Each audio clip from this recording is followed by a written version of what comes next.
Alright folks, the Bank of America Roval 400 was once again an interesting race. The pole winner was William Byron, not who I said it was going to be. I said it was going to be Martin Truex, but nope, that didn't happen. Stage 1 winner I did predict though. Kyle Larson was able to win Stage 1. Stage 2 belonged to Chase Elliott, with my prediction Brad Keselowski in second. And the race winner was also Chase Elliott. The 4 drivers that got eliminated were Aric Almirola in the 10 car, 6 car of Ryan Newman, and the 1 car of Kurt Busch, and lastly, the 20 car of Erik Jones, like I said. Jones was eliminated due to a pile-up in turn 1 that really was not his fault. He just ended up getting ran into the back of by Alex Bowman, who also got ran into the back of, and it's just a big pile-up.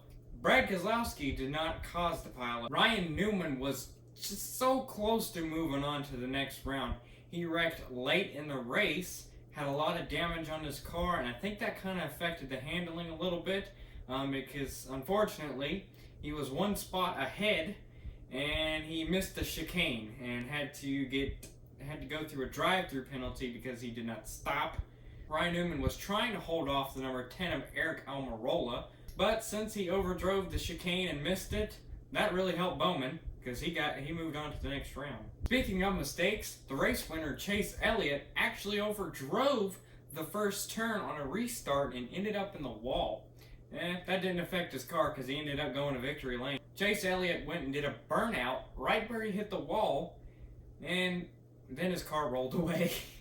Second week in a row for Alex Bowman that he's had an issue with some other driver. Last week it was Austin Dillon who got in his way, and then he said he was going to shove that silver spoon right up.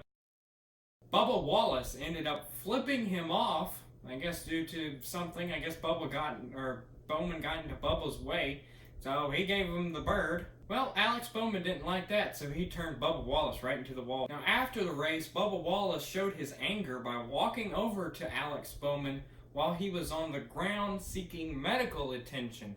May I remind you, during the race, it was over 100 degrees inside the race cars, and Alex Bowman was definitely overheated. He was pushing it very hard, trying to go after Chase Elliott, because he didn't know if Ryan Newman was going to make another pass and end up eliminating him from the chase. So he was really pushing it. Then it was hot out, so he had medical attention there, cooling him off and everything. And Bubba Wallace decided to come over and throw some water in his face to cool him down. Yes, Cat, I'm trying to record a video here. Shut up, Lucy. Now, my personal opinion on Bubba's actions is that was quite ridiculous, to be honest with you. If somebody is seeking medical attention, he's obviously on the ground, not feeling too well. Why do that? I mean, seriously, that was just kind of childish of him. Bubba received a whole lot of heat on Twitter after that. I don't think he's actually replied to any of them, but I'm sure he's been reading them. Fun fact, this is the second time he's had an issue with somebody on a road course. Last time being Kyle Busch at Watkins Glen. He ended up turning Kyle Busch around, and Kyle Busch turned him. Speaking of Kyle Busch, he actually parked his race car and left the race with about 7 laps to go during a red flag. Kyle Busch backed his car all the way up to Heartburn Turn and took a sharp left right onto pit road backwards. A lot of people were saying that this is wrong of Kyle Busch because it was kind of disrespectful to his sponsors. Kyle Busch said on Twitter, because of the damage from the incident in turn 1 and the flat tire, we had a broken sway bar. Our race was over before the red flag came out. We decided not to risk tearing up our car anymore. Others had more on the line. Better to call it a day and move on to Dover for the round of 12. Kyle Busch was already locked into the round of 12, and he was already 3 laps down during that red flag. He wasn't going to get his laps back. It was 7 laps to go. It was 7 laps to go. He wasn't going to win the race. So why sit in your race car in 100 degree heat and practically die? If I was in his shoes, I'd probably park it too. But he did say they had a broken sway bar, so I guess that's why they parked. Kyle finished 37th place, 10 laps down. And just like I predicted, Rick Hendrick and his team sure did put on a show.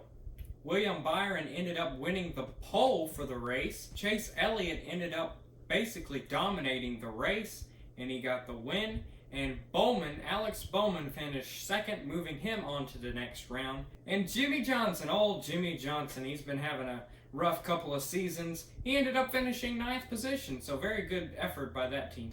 Overall, it was a really good race. Oh, and by the way, I wanted to mention, I actually went to the Xfinity Series race the day before. Nope, I didn't go to the Cup race. Can't afford those tickets. And then after the race, there was a meet and greet with Martin Truex Jr. at the Bass Pro Shops in Concord. So I ended up going and meeting Martin Truex Jr. and getting an autographed hat and hero card. Maybe I'll make a compilation of all my photos and videos from the Xfinity Series race. Alright guys, that's pretty much the recap for the Bank of America Roval 400 at Charlotte Roval.